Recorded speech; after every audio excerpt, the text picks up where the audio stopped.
সালামু আলাইকুম। নবম দশম শ্রেণীর সুপ্রিয় শিক্ষার্থীবৃন্দ, আশা করছি তোমরা সকলে ভালো আছো। তোমাদের জন্য ওমর ফারুকের কিছু গুরুত্বপূর্ণ এমসিকিউ এখান থেকে ইনশাআল্লাহ পরীক্ষা কমন পড়বে। চলো আমরা এমসিকিউগুলো ধারাবাহিকভাবে দেখে নিই। প্রথমে হলো কাজী নজরুল ইসলাম কি হিসেবে সমাধিক পরিচিত? আমরা জানি তিনি বিদ্রোহী কবি হিসেবে সমাধিক পরিচিত। পশ্চিমবঙ্গের কোন গ্রামে কাজী নজরুল ইসলাম জন্মগ্রহণ করেন? চুরুলিয়া গ্রামে তিনি জন্মগ্রহণ করেন। চিরুলিয়া হবে না, চুরুলিয়া হবে। একটু ভালো করে দেখবে, বানানটা খুবই গুরুত্বপূর্ণ। ওমর ফারুক কবিতায় কবি কি শুনে শয্যা ছেড়ে উঠে বসেন? এখানে তিনি তকবীর মানে আল্লাহু আকবার শব্দ, আজানের শব্দ শুনে তিনি উঠে বসেন। ছুরির ফালার মতো শীতের বাতাস বইছে, মাঝি ঠক ঠক করে কাঁপছে আর বৈঠা ঠেলছে। চেয়ারম্যান সাহেব আর কালক্ষেপণ সমীচীন মনে করলেন না। তিনি মাস্তুলে গুণটা বেঁধে লাফ দিয়ে নামতে যাবেন, এমন সময় মাঝি তাকে এ কাজটি করতে কিছুতেই সম্মতি দিতে রাজি হচ্ছিল না।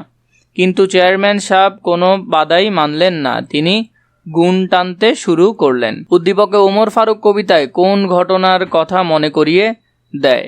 এখানে জেরুজালেমের গমনের সময় ওমর ফারুক এবং তার যে দাস ছিল তাদের মধ্যে যে বিষয়টা ফুটে ওঠে সেটা উপরের সাথে মিল রয়েছে।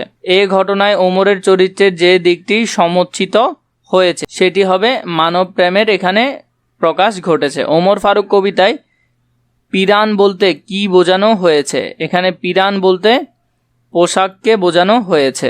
যে চারিত্রিক গুণাবলীগুলো অর্জনের জন্য কবি ওমর ফারুককে উৎকৃষ্ট উদাহরণ হিসেবে উপস্থাপন করেছেন? মহৎ প্রাণ, আদর্শ মানুষ, প্রেমময় স্বামী। এটি হবে না, তার এই ধরনের কোনো বৈশিষ্ট্য সেখানে ফুটে ওঠেনি। 1 এবং 2টা কবিতায় ফুটে উঠেছে। মানুষ হইয়া মানুষের পূজা, মানুষেরই অপমান, তাই মহাবীর খালেদের তুমি পাঠাইলে ফরমান।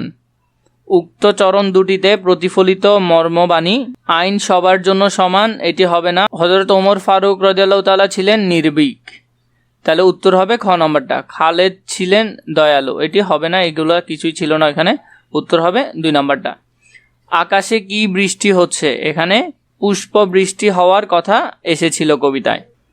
10 নম্বর, আমিরুল মুমিনিন বলতে কি বোঝায়? আমিরুল মুমিনিন বলতে বিশ্বাসীদের নেতা বোঝায়। ওমর ফারুক এর চরিত্রে সমন্বয় ঘটেছিল বীরত্বের কোমলতা, কাপুরুষতা, এটা ছিল না, উত্তর হবে ক নম্বরটা। কাজী নজরুল ইসলাম কত খ্রিস্টাব্দে জন্মগ্রহণ করেন? তিনি 1899 খ্রিস্টাব্দে 24শে মে জন্মগ্রহণ করেন। ওমর ফারুক এর খেলাফতের সময়কাল কত বছর ছিল? 10 বছর ছিল। ইসলাম সে তো পরশমণিক, তাকে কে পেয়েছে খুঁজি? এখানে পরশমণিক বলতে কি বোঝানো হয়েছে? পরশ পাথর বিশেষ হবে, যার সংস্পর্শে তুচ্ছ কিছু মূল্যবান হয়ে ওঠে, এটা হবে। ইসলামের সংস্পর্শে যারা এসেছে তারা সোনার মানুষ হয়েছে, এটা হবে না, উত্তর হবে 1 এবং 2 নম্বরটা। বিদায় হজের ভাষণে মহানবী হযরত মুহাম্মদ সাল্লাল্লাহু আলাইহি সাল্লাম বলেছেন, তোমাদের দাস দাসীদের প্রতি উত্তম আচরণ করবে, তোমরা যা খাবে তাদেরকেও তা খেতে দিবে। উদ্দীপকের সাথে ওমর ফারুক কবিতার কোন চরণের সাদৃশ্য রয়েছে? এখানে উষ্ঠের রশি ধরিয়া অগ্রে তুমি উঠে বসো উঠে, এই লাইনের সাথে সাদৃশ্য রয়েছে। উদ্দীপক ও ওমর ফারুক কবিতায় ফুটে উঠেছে সহমর্মিতা, সহযোগিতা, করুণা, তিনটাই হবে এখানে। আবু শাহমা কে? ওমর ফারুকের পুত্র ছিল আবু শাহমা। ঢাকা বিশ্ববিদ্যালয় কাজী নজরুল ইসলামকে কোন ডিগ্রি প্রদানে সম্মানিত করেছেন? তোর হবে ডিলিট ডিগ্রি প্রদানে সম্মানিত করেছেন। মরুর শশী বলতে কি বোঝানো হয়েছে? মরুর শশী বলতে মরুভূমির চাঁদকে এখানে বোঝানো হয়েছে। মহৎ প্রাণ ও আদর্শ মানব চরিত্র অর্জন করেছিল কে? উত্তর হবে ক নম্বর, ওমর ফারুক রাদিয়াল্লাহু তাআলা আনহু। ওমর রাদিয়াল্লাহু তাআলা আনহু এর জীবনযাপন ছিল সহজ সরল, উত্তর হবে খ নম্বরটা। 1 এবং 3 এটা হবে না। আখেরি নবীকে হযরত মুহাম্মদ সাল্লাল্লাহু আলাইহি সাল্লামকে বলেছেন আখেরি নবী। হযরত ওমর ফারুক রাদিয়াল্লাহু তাআলা অর্ধ পৃথিবী কিসে বসে শাসন করেছিলেন? দুলার তখ্তত বসে শাসন করেছিল। তপ্ত বালুতে চলে, চরণে কি ফুটে উঠেছে? রক্ত ফুটে উঠেছে। কবি কিসের মাধ্যমে ওমর ফারুক রাদিয়াল্লাহু তাআলা আনহুকে স্মরণ করেন? চোখের পানির মাধ্যমে তিনি স্মরণ করেন। ওমর ফারুক কেন নিজের পুত্রকে শাস্তি দিয়েছেন? মদ্যপানের জন্য শাস্তি দিয়েছেন। কে সন্ধিপত্রে স্বাক্ষর করলে শত্রুরা দুর্গের দ্বার খুলে দিতে চেয়েছে?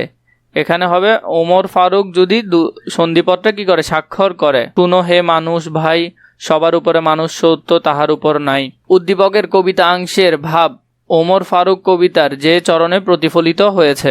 ইসলাম বলে সকলে সমান, কেউ বড় ক্ষুদ্র কে বা। উত্তর হবে ঘ নম্বরটা।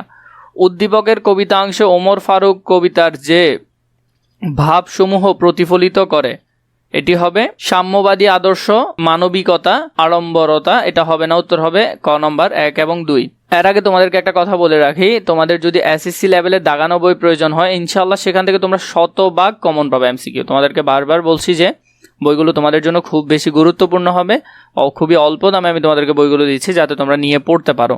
এই হোয়াটসঅ্যাপ নাম্বারে আমাদেরকে মেসেজ দিও অথবা নিচে ডিসক্রিপশনে থাকা আমাদের ফেসবুক পেজে মেসেজ দিলে তোমরা বইগুলো নিতে পারবে। ওমর ফারুক কবিতায় ওমর রাদিয়াল্লাহু তাআলা আনহুর চরিত্রে কোন গুণটি বিশেষভাবে প্রতিফলিত হয়েছে? এটির উত্তর হবে সাম্যবাদী দৃষ্টিভঙ্গি প্রতিফলিত হয়েছে।